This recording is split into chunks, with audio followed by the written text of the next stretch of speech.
I need my plate to be full because I said I wanted to eat. How you want to eat, but you don't want a lot on your plate? You said you were hungry. Hello, and welcome to episode 2 of Keep a Smile podcast with your...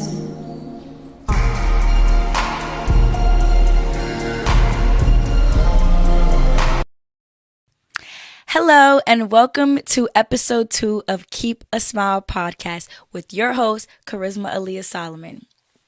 So, before we begin, I do want to show gratitude to everyone who's been watching me, supporting me, and really just taking life with me step by step since I've been growing, since I was younger. And then I also want to give gratitude to the new people. Welcome to a family where we keep a smile here and we're learning and we're living.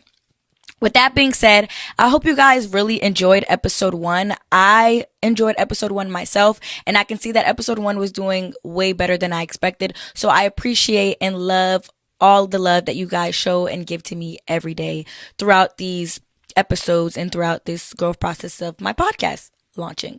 With that being said, episode 2 is now shifting into a different perspective. Now that we've gotten through, the past and growth and things that we can learn from, we're shifting into what we learned, and we're going to now go into what I like to call taking it one step at a time.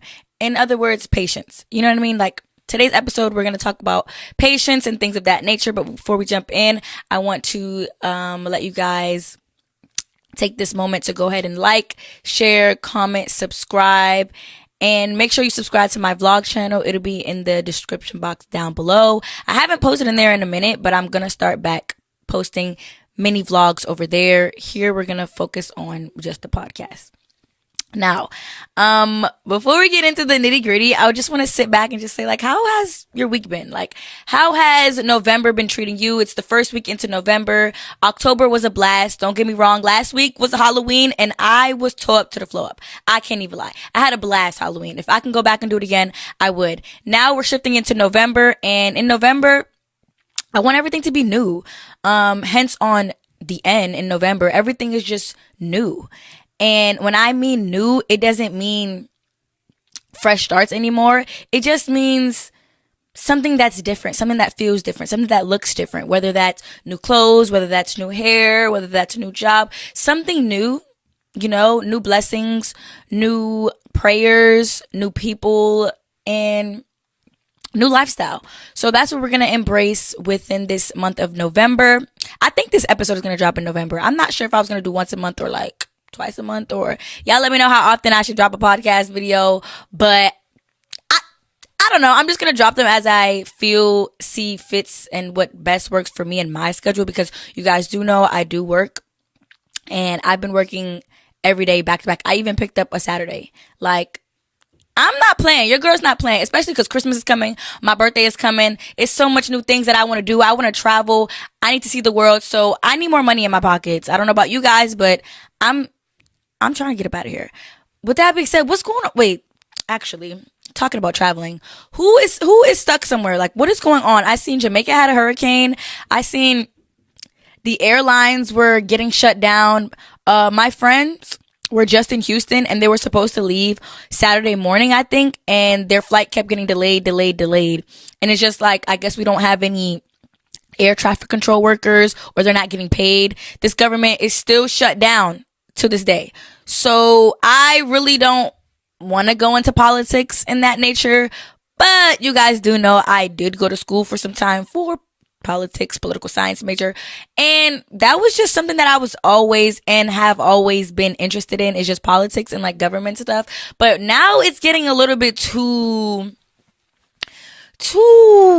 overpowering for me and my likings, and I just don't want to stress watching the news. But I do want to say that the airlines going down and stuff like that is just so unfortunate for the people who don't have private jets and can't just up and leave. Of course, our president doesn't really care about the airlines being shut down because he can just hop on his private jet and fly wherever he wants. And that's just crazy, because who put you on this planet Earth to be able to do that? But That's none of my concern. And right now, I'm just focused on what I got going on. So by February, have it back up and rolling because I'm trying to get up out of here. I'm trying to leave the country for my birthday. And anyways, we're going to jump into my handy dandy notebook. We know we love this notebook. I write like almost everything in here. So some of my episodes, some of my like diary entries, some things that I want to say to people that I can't say to people. I literally write everything, and I advise people to write everything. If you don't believe in therapy, or you don't believe in talking to someone and you want to talk to yourself or talk to God, write it out. It actually feels better. But with that being said, I've learned a lot of emotional control from writing things down, and I feel like having emotional control is the key to your growth. It's not about how fast you can change. It's not about who you want to kick out your circle. It's not about discernment. It's not about staying up late at night thinking about how can you, what can you, when can you, majority of your growth comes from your emotional control. Because when you lack emotional control, you allow other things to kind of shift you and get you off your A game. And not even just situations or things, but people. People are the main source of emotional imbalance, because people will ruin your day and go on about their business. And then because you don't have emotional security, you're left stuck. You're probably left sad, angry, whatever emotions that you're feeling that are overpowering your thoughts. So when I gained a lot of emotional control, I realized how big of a factor that played in my life, right? Everything doesn't deserve a reaction. If you know me by now, I used to do story times back to back. I used to give people the time of day. I used to say what was on my mind. I used to always react without thinking. And I realized that everything does not deserve my reaction. Mental discipline and control elevate you past others, past the people that want to see you down, because they actually thrive off of that. You know what I mean? If someone can trigger your emotions, if someone can get you angry, then they control you. Right? That's why a lot of the times we get stuck with narcissistic people and liars and manipulators and people that are able to just do what they want to us, because they have that emotional empowerment over us when we let our guard down and allow them to take control of our emotions. If you're easily triggered by someone, something, a circumstance, then you're in lack of control. And when you're in lack of control, in other words, that is abuse, right? Because people will abuse the control that they have over you, right? So abuse is just you giving up your power. And I always tell people, why give up your power? It's something that you own. It is given to you. The moment you allow someone to see your weakness, they use it against you, and you're losing. Now, does that mean that you're not allowed to have emotions? Does that mean you're not allowed to feel a certain way? No. We all feel angry, sad, happy, irritated, agitated, depressed. We all have emotions. We're humans. We're not robots. We all have emotions. The thing about it is, it's how you allow your emotions to control a situation, or how you allow your emotions to take you to the next step. Because if something happens to you, or somebody says something to you, and your first emotion is anger, you're going to react off that emotion, and it might lead you into something that you regret later. It might lead you into something that you had no business in, right? So somebody reacts or somebody triggers you in a certain way, you have to process your emotions and throw it back out differently. So you might process it, and it might come initially as anger, but you process it, and then it comes as peace, and then that person just looks crazy. You know what I mean? Like, that person just looks like, now they're a bully. Now they're just bothering. Now you look absolutely insane, because while you're trying to get me mad, I'm at peace right now. People are time wasters. They want to waste your time because they don't know what to do with their time. So don't focus your time on a certain thing that someone does to trigger you, because when people learn your triggers, they do it on purpose. For example, like rage baiting. Like I feel like I'm like a master rage baiter. I'm not gonna say master, but I just enjoy rage baiting. And a lot of people say, I don't know if it's a sin. I seen it on TikTok that it's a sin to like rage bait, but I think it just depends on your intention. But like I rage bait my friends all the time, and I rage bait strangers all the time. It's just because you have a lack of emotional control. It's just, I don't want to say I get a thrill out of it, but to me, it's just like, come on, bro. Like, how can I get you that mad? And it sometimes it don't even be on purpose. I just want to be like, let me see how I can, let me see how much stability that you have. Like, let me see how much security you have over your emotions. And then they fail every time. And I'm just like, well, and then I go on about my business. Like, you see what I'm saying? Like, when I rage bait people and then they get mad, and then I'm just like, oof, and I could walk away and go eat some ice cream because like, I'm not mad. And it's just like, I left you mad. So maybe that's like not good, but it's just so crazy to me that people can allow someone else to just come in and joke. Sometimes it be joke, even jokingly rage bait you, and now you're upset. Now your day is ruined. Now you're mad. Now you're taking your anger out on other people. And don't get me wrong, I'm not a master, right? I haven't mastered my emotions, because don't get me wrong, some things still trigger me, but I feel like I'm able to like process it and like think about things before I react and not allow it to distract me from what I got going on.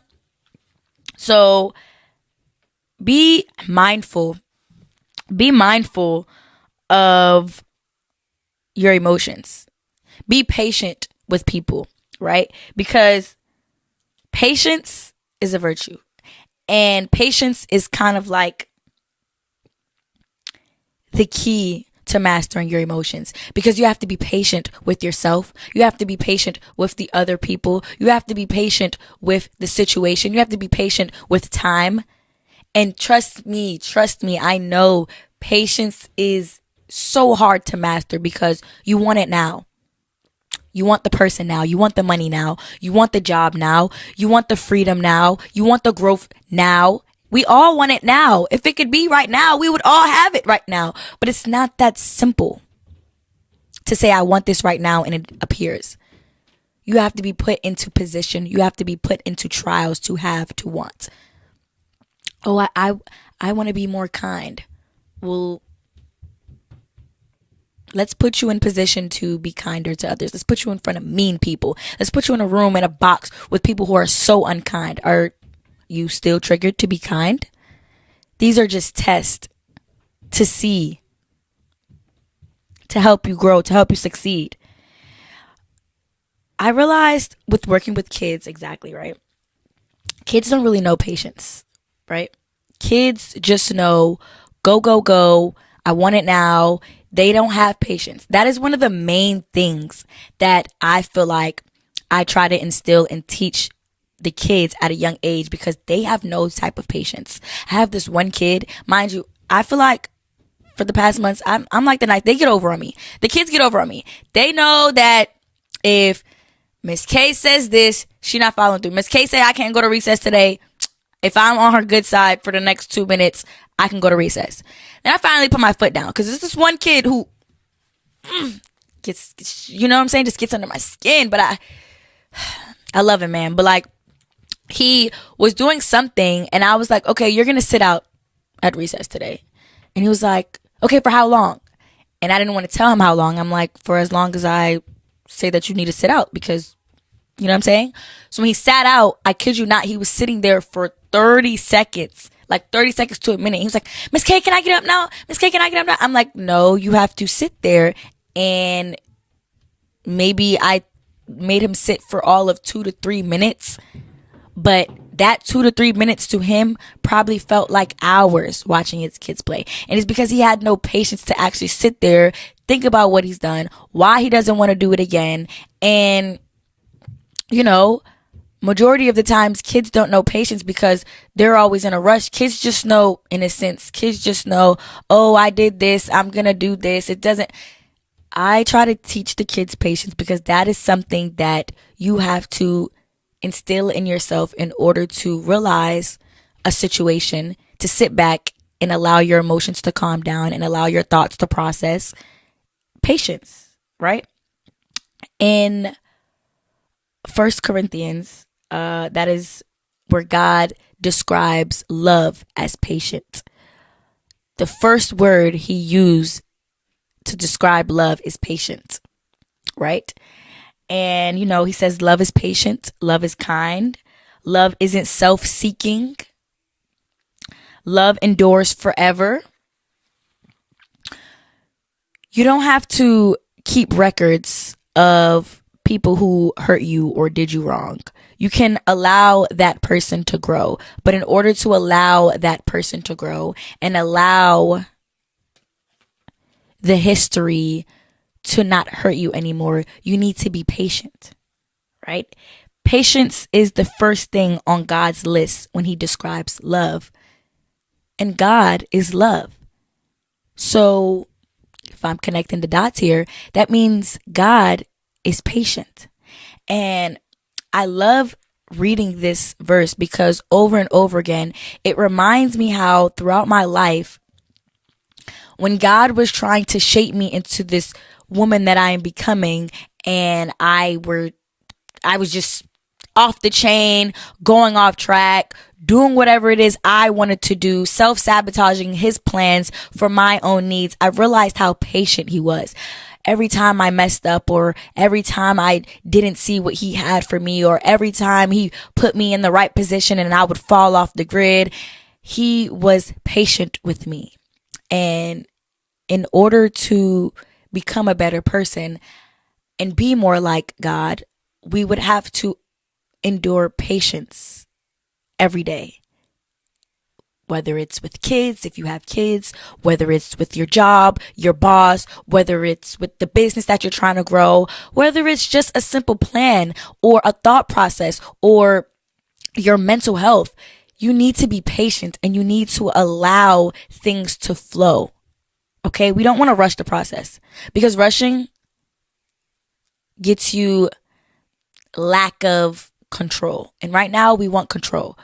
When you're rushing, you kind of skip past a lot of things, and you may think that you have everything under control. You may think that you know exactly what you're doing or exactly where you're headed, but without patience and without the ability to sit back and actually see things for what it is, you're missing a lot. You're missing out. We don't want to miss out. Okay? Moving forward, I realized that a lot of people don't have patience, which allows them to rush and not do so well with their time.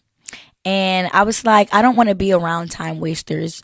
They think that I'm the same. They put us in the same category. They think that, if I'm wasting time, she's wasting time. I would rather meet people who see where I'm going rather than people who know where I'm from, right? Because the people who know where you're from, someone's coming downstairs. Never mind.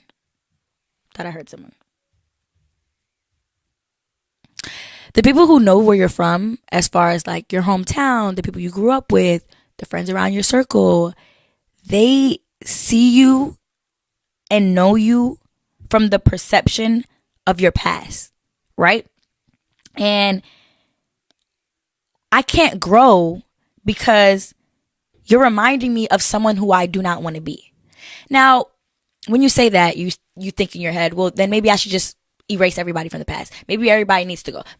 No. What I'm saying is, do not allow people from the past who have a perception over you deteriorate from your growth, stunt your growth. Because someone from the past can think, oh, she was this way, she was like this. And then every time they see me, they remind me, or they keep allowing me to be stuck in that version of myself.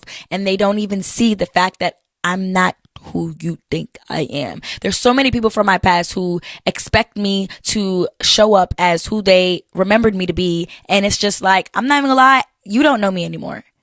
I don't know you. You don't know me. And it's true. The people from the past, I feel like it's true because from the aspect of me too, I look at people from my past and they look exactly how I left them. So therefore, maybe it can look that way to them, but don't allow what they think of you to pour into what you got going on. I don't want to be reminded of the things that I'm trying to get away from every single time. Allow people to grow on their own type of timing, and people will stick onto their trauma. But I always tell people, trauma is never your fault. It's not your fault that you were raised in a household that was abusive, that didn't love you. It's not your fault that you were given those parents who couldn't show up for you. It's not your fault that you had or fell in love with someone who didn't know what to do with your kind heart. Trauma is never our fault, but it is our duty to ourselves to heal. It is our responsibility to heal. It is our act of service to ourselves to not allow the emotions that trigger us back into the past. Because like Lauryn Hill said, there's this quote from Lauryn Hill, and she said, "Never be afraid of not knowing. Find out." And I love that, because don't let the past keep you stuck and scared. If it was me, right, there's some people who pass. Me, I believe that the past keeps you depressed. The past keeps you stuck, and the past keeps you in a state of mind that doesn't seek growth, right? And then you have the other side, which I feel like if there was like a balance board, it would be like this for me, which is the future. I feel like I pour more into the future, which that's why I have anxiety, because they say if you anticipate the future, that causes you to be more anxious and have more anxiety. So I try to just focus and pour all into the right now, into the present, because the past doesn't define you. It keeps you stuck. The future hasn't even come yet. You're anticipating. It causes you to be anxious. So let's worry about the right now. Let's worry about the present. I try, because I always anticipate the future, and it's just something that I have a habit of doing. When it comes to me, the past is something that I never want to relive. I never want to be stuck in the past. I know it to be something that happened to me, not something that is happening to me. So when I look at certain people or certain situations or things that come up, because for example, there are some people that, were in my past that I am no longer associated with or I'm not fond of. And when I see them, it's not triggered. It doesn't trigger a certain part of me anymore. I could see someone from the past and just be like, okay, cool, and keep it moving. Nothing in me gets triggered. Nothing in me is like, oh my God, like, why is this bitch? Like, no, like nothing in me was like, I'm just like, bro, I can't keep doing that to myself. I can't keep allowing the past to haunt me. I freed myself from that. Now I need to work on pouring into myself today. Not tomorrow, not yesterday, but today. When you're patient, you allow the things that you didn't think were possible, or you allow the things that you thought you were incapable of doing to process and take time to grow. I never wanted to reach out back to the part of me that wasn't patient. I kind of allowed her to crash out in certain moments and think that, oh, I don't care. The I don't care mindset is actually what's going to get you hurt. The not thinking about the consequences for your actions, the not looking ahead will cause you to be stuck, and it will cause you to forfeit a lot of your blessings, right? And I don't want to forfeit my blessings. I don't want to allow myself to be in a constant cycle of seeking. Yeah. I didn't want to allow myself to be in a constant cycle of over seeking and seeking and seeking. And for some odd reason, I thrive in clutter. And it's so different from me versus other people that have like, a steady schedule or routine or an exact plan of how they want things to go. I can't do that. That's something that is just like, it's it scrambles up to me, like when it's too consistent, when it's too on board, when it's too predictable. My life can't be too predictable for me. I don't thrive in predictions. I thrive when I feel like it's a little chaotic, which is why like me having like a job and then doing the podcast and then doing all of these things and getting closer to God and working on myself, like I need my plate to be full because I said I wanted to eat. How you want to eat but you don't want a lot on your plate? You said you were hungry. You said you wanted to eat, but yet you are not stacking your plate with things. So the moment I decided, hey, I'm putting my best foot forward. I decided to put everything on my plate. Doesn't mean I have to tackle everything at once. It don't mean I gotta stuff the chicken, rice, mashed potato. You know what I'm saying? Bits and pieces. I'm slowly going to finish this plate and eat like I said that I was going to do, and no longer starve myself or deprive myself or limit myself of things that I know that I'm capable of doing.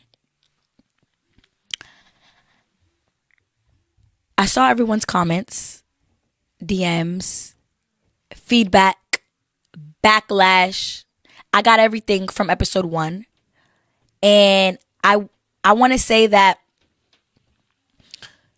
you guys aren't alone in anything that you're going through.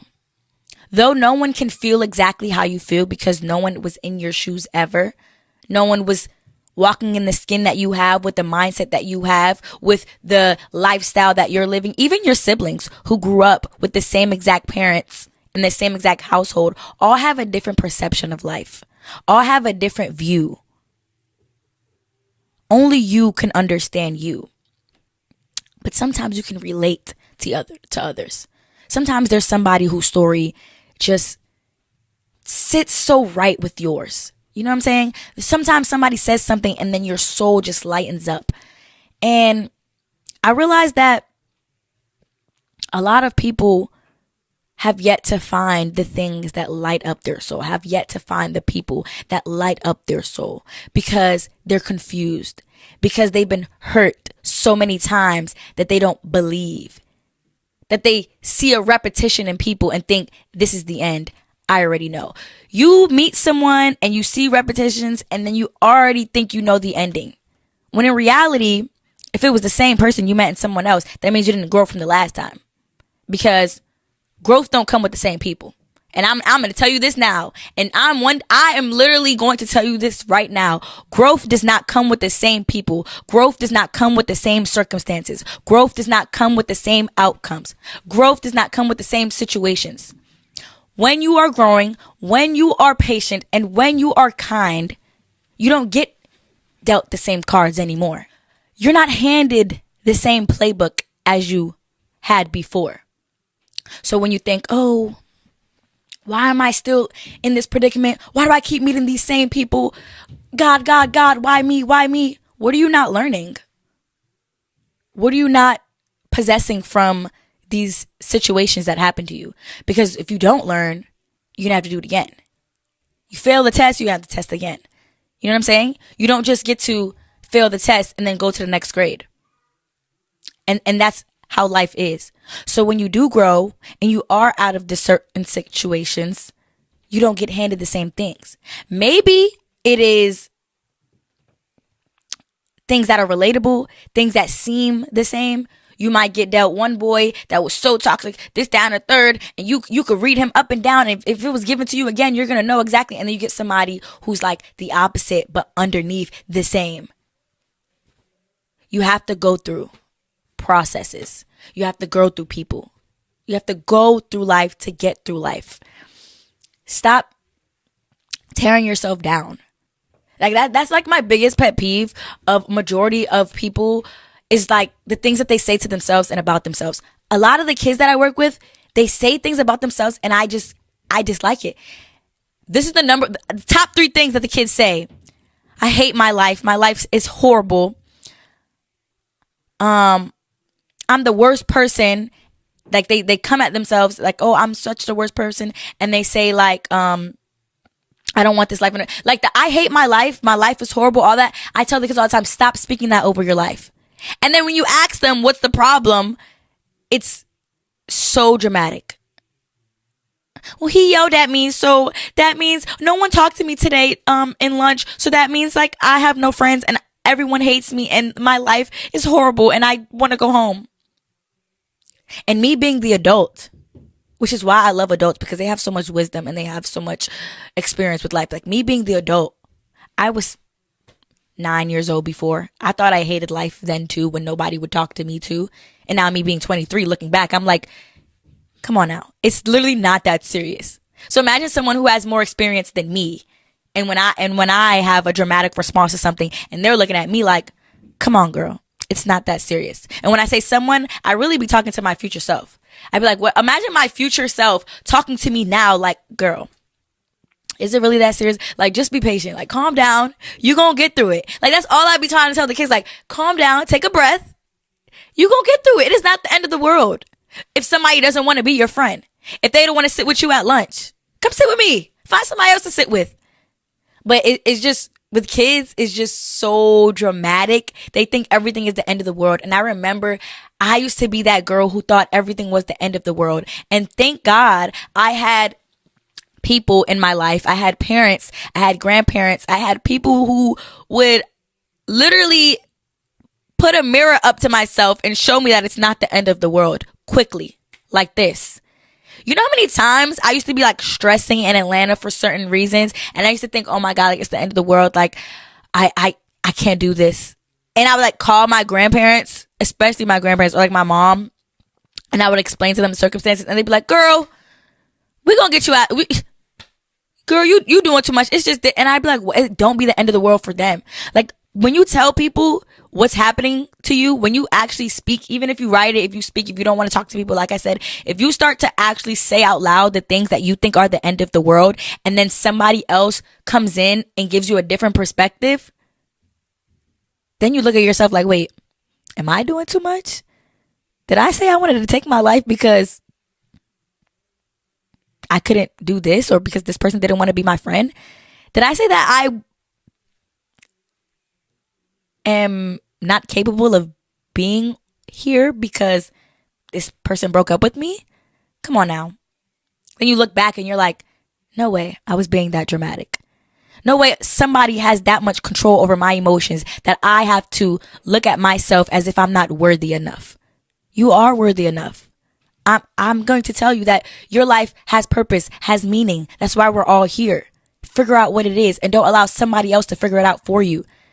It is okay to sit back, control what you got going on internally, control the trauma that you have endured on your life, and don't allow it to pour onto others. Am I saying trauma isn't real? Am I saying everything that you went through doesn't exist?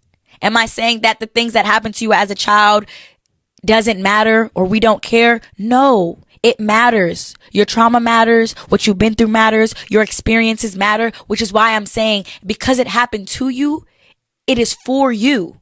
And I can't be the one to tell you, oh, well, you're being so dramatic. You have to tell yourself when you have to take the step back and realize, let me be patient. Let me control my emotions. This was a lot. Now we have to do more. And now we have to put in 10 times more work than what we did before. And it's okay, because once you put in that work, later on, that work comes back and you see the fruits of your work. It's so beautiful when you actually take the time to put in the work and then you come back to how things used to be. Like me, like I look at my past and I just be like, oh my God, thank God I put in the work. I didn't want to back then. It was a struggle. It was so hard for me to like get up and actually put in the work. But I knew what I had to do and able to get where I needed to go. I feel like you behind this camera, I feel like you watching, yes, I'm speaking to you. I feel like you know exactly what it is that's holding you back. Everyone knows. It's in them. It's all in us. We know exactly what we have to do. We know exactly what steps we need to take. We know who we need to stop being around. We know the things we need to stop saying, by the way. Yes, we know the things we need to stop going back to. A lot of the times you guys go back to. Let's clock that T, because I'm about to clock your T. A lot of the times you go back to that person. who did you horribly. You went back to that man and then you want to ask why your life falling apart when life was never good with him? Life was never together with him. The puzzle was not together. You're not going to figure out the puzzles with that person. And I'm going to be the one to tell you. Sometimes we have to understand this. You know, people say, oh, people never change, people never grow, this, that, or third. I don't believe that because I'm a person of growth. I'm a person that changes. But I feel like what happens is when you meet somebody in that whatever time period they are in, whatever they got going on in life, you can even come in, be their blessing. Either they take it or not. But if you're not that person that's going to elevate them in the way that they need to be elevated, then you need to step aside. Because not only are you holding them back, but you're holding yourself back. Sooner or later, that person's going to figure out the steps that they need to do whatever it is that they need to do. And not everybody figures it out in this lifetime. And that's not for you. I had to stop trying to play the role of God. That's what God does. He changes their hearts. You show them. You live your life. You show them the love that God has installed in you. You show them the kindness that God wants everyone to be. You show them the gratitude and gratefulness that you have over your life. Don't force them to change their heart, because the heart, you only get one. And the heart is a beautiful thing, but you only get one, and there's only one person, one God, who can do justice with your heart. So stop trying to change people's hearts and just change yourself and allow the change within yourself to help them change. But yeah, like I was saying, yeah, because you thought I was done clocking you, actually. Yeah. You went back to that man, and now it was peaches and cream, then it wasn't. Then it's peaches and cream, then it wasn't. Then it... Love bombing, you allow it to be a thing. You allow someone to manipulate your emotions. If I was a guy, I feel like which they do, so I would just say, like, imagine being a guy and you just getting over on so many girls because they can't control their emotions. Mind you, girls are the most emotional creatures on this planet. That's all we have is emotions. We need to learn how to control them, though. We lash out and we get irritated so quick and we pull the cards of anger and do this, that, and a third. And a man looks at that and is just like, well, I know what buttons to press. I'm just going to press them. Just because. Like, men love rage baiting. I don't know if you guys realize. Men love rage baiting. Men love to get under women's skin. And I'm not even just talking about men. I'm talking about friendships. I'm talking about family. There are certain family members, your own mother could press your buttons the wrong or right way. You have to determine who, what,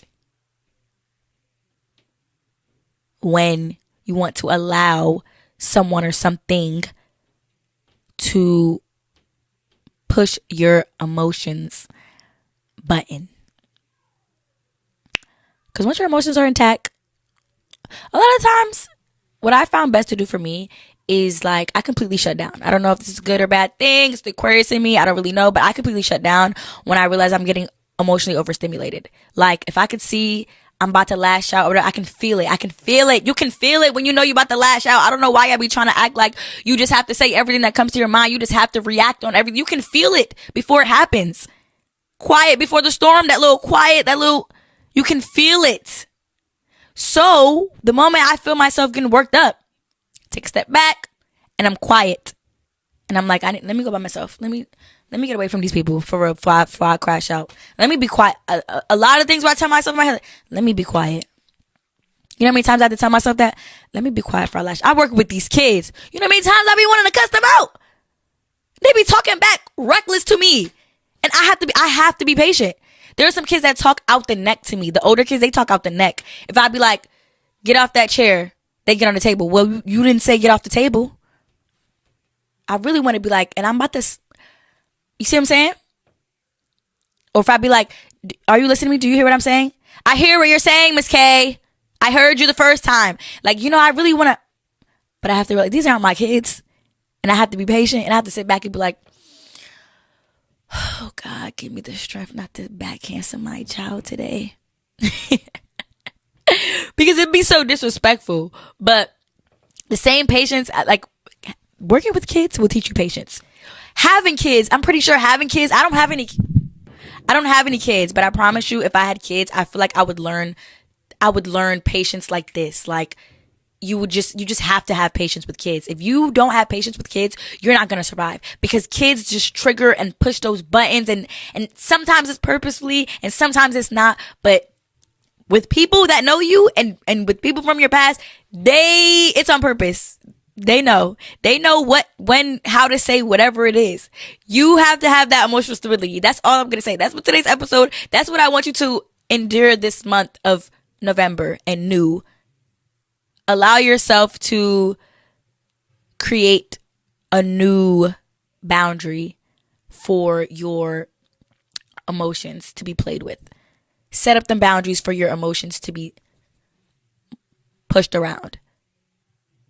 I'm working on my emotions, and I hope you are working on your emotions, because you don't want to have someone else control you. You lose the game when someone else controls you by your emotions. You lose the game. Once you gain emotional control, you gain leadership over your life. You gain leadership over a situation, the rooms you walk in. If you don't have to make a face of somebody, like, somebody could just do that to me. Last year, I would have cracked. What's all that about? What's all that? Do you need that? Like, do you need that? Was my statement. Now it's just like, she's weird. Like, you know what I'm saying? Certain things I just say in my head. I don't allow things to attack me like they used to. And that's why I feel like I've been so free of drama, free of, like, for example, and I don't even want to bring this up, but like, I do. For example, the whole like situation that's going on with Maj and Misty and stuff like that, I didn't want to get involved, because that type of drama is something I definitely don't want to get involved in. But there's facts of the matter, and I have to pull my emotions out and understand that even though I don't have to say word for word what I thought or what I think should be right or wrong, when said party called me, all I had to do was give facts or statements based on what happened, not based on my emotions. Because me personally, if my emotions were involved, I would have told them, y'all get up out of here. Because I'm like, I was both of y'all friend. And, you know, it's not about choosing sides. It's not about who's my friend now. Because at the end of the day, did anybody check up on me, congratulate me, do anything to me in the past year? No. So I try not to get involved when it comes to those things. But I had to emotionally control myself and understand that this is a situation that could affect someone else's life. And if I have an answer, or if I have something that can help, why not do my due diligence as a human being and help? But just don't call me asking my opinion about anything. I'm good off that. But yeah, I really want to take that time to understand, because let it be known, because I was in some clips, stuff like that. Though I was there, I don't want to get involved. I just want to give the facts of the days. That's all I want to do. With that being said, I love you guys so much. I got to get up out of here. It's Sunday. Go talk to God today. Oh, I'm gonna post this on Sunday. I think I'm gonna post on Sundays, guys. I think like I'm gonna post on Sundays. My next episode, my next episode I will have a guest. Don't ask me who yet. Y'all comment down below which guest you guys want. Any friends, anybody that you think might be good on my podcast. Anybody that you think might be good. But I do want to have someone else here to like kind of like ping pong back and forth. And, you know, but like in the comments down below, I want you guys to like write something, or like write, how do you control your emotions? Like, is it breathing? It's always breathing. Because, one more thing before I go. I learned this from my boss, actually. Shout out to her. But she taught me this at orientation. And I feel like I'm going to forever know this. So like, if this is our brain, don't ask me any of the names. Like, don't ask me any of the names. I know like this is the part that's like inside of your brain. Like, this is the front lid of your brain. So if you're mad, like we call this the lid, like flip your lid. I think that's what she taught us. To the kids too. Like, is your lid flipped? You need to drink some water, come back, whatever. Because once your lid is flipped, like once you're flared up, now you're reacting off pure emotion. So I think this is logical thinking, and the emotions are in the back, right? So once your logical thinking is up and your emotions play a big part, that's why kids, first reaction, they cry, they scream, they want to hit, because they don't have patience and they don't even have the mental capacity to understand what's truly happening and how what they're doing can have an effect. So, is your lid flipped? Do you need to come back down to earth? And do you need to breathe? This is one kid, I'm not going to say his name, but like he, has a little bit of anger problems. I'm so mad. I said, breathe. And he crying, red. And I'm like, breathe. But the breathing really works for him. Some people breathing really works. Like, I want you guys to comment what really works for you. Breathing is okay for me. Me is just like stepping away, getting away. Like if somebody's irritating me, silence also, not saying anything. I feel like my biggest thing is silence. Like, just don't say anything. Just don't say anything. Because if you say something, then somebody else is going to say something and then it ping pongs. And then after that, after you keep ping ponging, there's no more logic going on. Because like now it's like this. Now I'm not thinking about the things that I say. Now I'm just going to say so I can get the quicker response. Stop wanting the quicker response and get the proper response. Stop wanting the quicker results and get the proper results. Stop wanting the quicker person and get the proper person. Stop wanting the quickest love and get the right love. Get it the right way. Everyone deserves it the right way. I love you guys. Until next time. Oh wait, I wanted to show you guys. Look at the jeans. You guys probably can't see because like the jeans are said. This is so cute. And I was gonna wear glasses too, but I thought the glare was gonna do too much, and then I'm gonna be sitting up here looking like Steve Urkel and stuff. But yeah, cause the light glares. You see, yeah, I wasn't trying to do that. But I love you guys so much, like for real. Like all jokes aside, I actually do love you guys. You guys are just like, you're just amazing. You're an amazing person. Okay, I want you to know that you're amazing, and you deserve everything that life has in store for you. So please allow yourself to get it. We gonna get there.